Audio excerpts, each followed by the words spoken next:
तो मतलब 6 साल के बाद में 12 साल के बाद में ये अमृत का बरसना होता है, इसका टाइम होता है। देवतों और दैत्यों ने समुद्र जब मंथन किया था तो उसमें से निकला था। गंगा मैया में क्या आदमी मर्डर कर दिया है, चाहे कुछ बुरा काम कर दिया तो क्या धुल जाएगा? क्या सच में धुल जाएगा? तो साधु लोग भी हम लोग आप लोगों के लिए तपस्या कर रहे हैं। ये सब संसारी के लिए तपस्या कर रहे हैं, हम कोई अपने के लिए नहीं कर रहे हैं। सबका पाप पुण्य खाने के लिए मैं बाबा बनता हूँ। मुगलों का टाइम में देखा होगा, सुना होगा कि मूर्तियों को काटते थे, पीटते थे। तो जब से हमारा नागा संन्यास जब से तैयार हुआ है, आज तक किसी ने मूर्ति को काटा नहीं, तोड़ा नहीं, मारा नहीं। जो कि ये प्रधानमंत्री सब लोग मिल करके बॉर्डर के ऊपर में जो लगा रखा है फौज के लिए, उसी को आप समझ रहे हैं। हम लोग भगवान का एक फौज है। काम, क्रोध, लोभ, मोह, माया, अहंकार, 6 चीजों से आप लोग सब लोग बने हुए हैं, इसलिए मुंह के अंदर से आप निकल नहीं सकते। ये 6 चीजों में से कुछ तो हमारे पास जो छूट गया कि जो कि हम अलग हैं।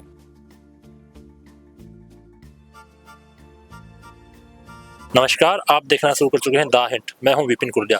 इस समय हम मौजूद हैं प्रयागराज के अंदर।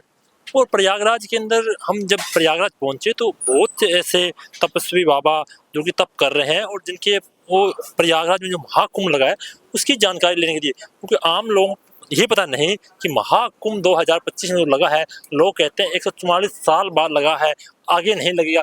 तो उन लोगों को ये नहीं पता महाकुंभ कैसे लगता है, महाकुंभ की क्या विशेषता होती है। तो ये हम बाबा जी से ही जानेंगे कि महाकुंभ की क्या विशेषता होती है, किस तरह लगता है। बाबा जी, पहले तो आपका नाम क्या है? मेरा नाम महंत राजगिरी नागा बाबा है। मैं इंदौर मध्य प्रदेश से आता हूँ, सनावदिया ग्राम से। मेरी गाड़ी 72 मॉडल गाड़ी है, एम्बेसडर कार। ये गाड़ी आपकी है जी। तो हम इसी गाड़ी में अपना ताम झाम लेकर के सब कुंभ मेला में आते हैं।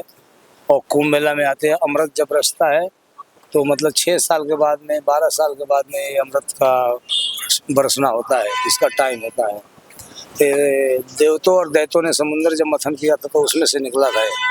तो उसी को पान करने के लिए हम लोग आते हैं, जो कि राहु केतु को भी काट दिए थे, भगवान विष्णु ने काट दिए थे उस चक्र से अपना है। तो उस अमृत पान करने के लिए आते हैं। इसमें कुंभ मेला में तो इसमें पाप पुण्य करने वाले जितने भी सभी लोग आते हैं, और सभी लोगों को आने का अनुमति भी है। सौभाग्य सबको मिलना चाहिए कुंभ मेला में, अच्छे बुरे जितने भी हैं सबको मिलना चाहिए। और सब लोग आओ, प्रेम से रहो, प्रेम से अपना जो भी स्नान ध्यान करना, पूजा पाठ करना है पूजा पाठ करो। और यही नियम होता है, स्नान ध्यान करने के बाद में पूजा पाठ करना होता है, हवन करना पड़ता है। और वैसे तो हमारा सन्यासी का तो रोज 2 घंटा 2.5 घंटा का पूजा पाठ सुबह शाम को तो है ही है। फिर दिन में भी होता है पूजा पाठ, फिर उसके बाद में 2-4 घंटा सोने का भी मिल जाता है टाइम। तो ऐसे हमारा दिनचर्या चलता है। ऐसा कुंभ मेला चल रहा है। प्रयाग का मतलब होता है कि बहुत दूर तक जगह, प्रयाग का मतलब होता है बहुत दूर तक जगह, ऐसा फैला हुआ है। और संगम का मतलब होता है कि सब लोग प्रेम से रहो, उसको संगम बोलते हैं। तो बहुत दूर दूर से लोग आए हुए भी हैं, बहुत दूर तक मेला भी लगा हुआ है। और सब लोग, मेरा कहना यही कि सब लोग प्रेम से रहो और सब लोग प्रेम दो, प्रेम लो, ठीक है। भूले हुए का रास्ता बताओ। और कुछ गलती कोई कर देता है तो उसको सुधरने का चांस दो, 2-3 चांस दो उसको सुधरने के लिए। नहीं कि उसको ज़बरदस्ती स्पेंस करो, मारो पीटो, उसको गाली दो, नहीं, उसको सुधरने का चांस दो। हो सकता है कि वो सुधर जाए। तो मेरा कहना यही है कि सब लोगों को गंगा मैया बढ़िया रक्षा करे, आनंद करे। बाबा जी, ये कहते हैं कि जब ये कुंभ का मेला लगता है तो कुछ लोग कहते हैं कि इसमें 3 या 4 नदियां मिलती है, तो उसका क्या रहस्य है? ये उत्तराखंड हिमालय से आती हैं, 3-4 नदियाँ अलग अलग दिशाओं से आती हैं और यहाँ पर आकर के संगम मिल जाते हैं। मतलब कि बहुत दूर तक ये जगह खाली मिलता है। और गंगा मैया, गंगा और जमुना, सरस्वती, ये तीनों उत्तराखंड से आ रही हैं। सरस्वती आ रही है इधर पंजाब साइड से आ रही है, सतलुज नदी से आ रही है। और गंगा जमुना जो आ रही है कि इधर ऊपर से आ रही है, जमोत्री से जमुना आ रही है।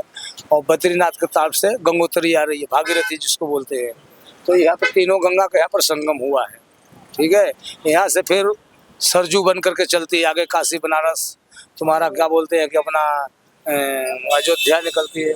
अयोध्या से फिर निकल के तुमको बिहार में जाती है, बिहार से तुमको बंगाल की खाड़ी में निकल जाती है, गंगा सागर जिसको बोलते हैं। वो यहाँ से निकलती है इसके अंदर से? हाँ, इधर से ही सब चले जाती है, इसी नदी से सब चले जाती है, वहाँ पे जाकर निकलती है। तो इसका गंगा का बहुत लंबा सफर है और लंबा जीवन है। और सबको उद्धार करने के लिए भागीरथी ने गंगा लेकर के आए हैं। भागीरथी महात्मा थे ना, भागीरथी कौन थे? महात्मा थे ना।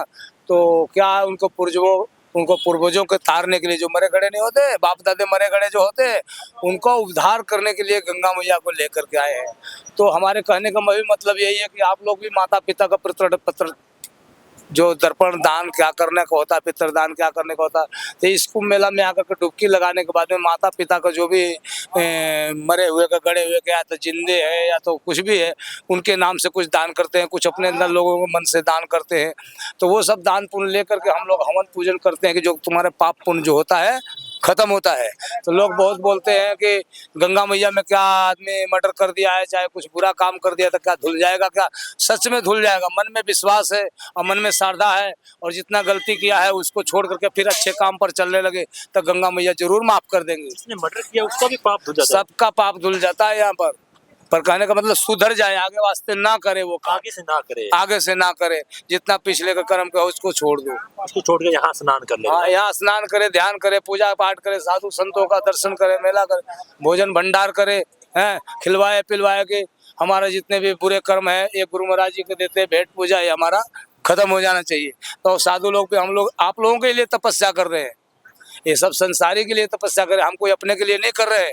हम इसीलिए तपस्या कर, धर्म का जय हो, अधर्म का नाश हो, प्राणियों में सद्भावना हो, विश्व का कल्याण हो। इस बात को समझ रहे हैं ना? संस्कृति कल्चर को जो मैं बोल रहा हूँ, तो विश्व मतलब विश्व, सबका कल्याण करने के लिए हम बाबा बनते हैं, सबका पाप पुण्य खाने के लिए मैं हम बाबा बनता हूँ। समझ रहे हैं बात के लिए? बाबा बनने कोई सहज की बात नहीं है। लोग बोलते हैं कि हम बाबा बनते हैं, पर तो कुछ तो बाबा ब्रह्मचारी हैं, खुशी से बने, उनके माँ बाप ने दान दिया है, उनको अर्पण किया है, या तो खुद घर से पूरे भरे हैं, वो भी साधु बने। कुछ लोग साधु लोग ऐसे भी हैं कि अपना जीवन पालन करने के लिए भी बने हुए हैं। तो हम लोग तो साधु एकदम बिल्कुल सब खुशी से बने हुए हैं और संसार के लिए बने हुए हैं, ये धर्म का जय करने के लिए बने हुए, धर्म का रक्षा करने के लिए बने हुए। हम शिव जी महाराज जी का एक सेना है। क्या है? सेना है। जगत गुरु शंकराचार्य ने तैयार किया है सेना, कि जो हमारे देश के ऊपर में अधर्म करेगा, कोई लड़ाई करेगा, कोई हमारे देश को मारेगा, पीटेगा, कूटेगा, मूर्ति तोड़ेगा। जैसे कि उस टाइम में तो मुगलों का टाइम में देखा होगा, सुना होगा कि मूर्तियों को काटते थे, पीटते थे। तो जब से हमारा नागा संन्यास जब से तैयार हुआ है, आज तक किसी ने मूर्ति को काटा नहीं है, तोड़ा नहीं है, मारा नहीं है। इस बात को समझ लेना, जगत गुरु शंकराचार्य ने ये संन्यास चलाया है। तो हम लोग मंदिरों को रक्षा करते हैं, हम लोग देश का अपना रक्षा करते हैं। इस बात को आप नहीं समझेंगे, आप उस बात को समझेंगे कि जो कि ये प्रधानमंत्री सब लोग मिल करके बॉर्डर के ऊपर में जो लगा रखा है फौज के लिए, उसी को आप समझ रहे हैं। हम लोग भगवान का एक फौज है। हम ये लोग जितने फौजी बॉर्डर पर लड़ रहे हैं, तुम्हारा नरेंद्र मोदी का, आदित्य योगीनाथ का, ये सब का आदमी लगे हुए हैं बॉर्डर पर अपना देश को रक्षा करने के लिए।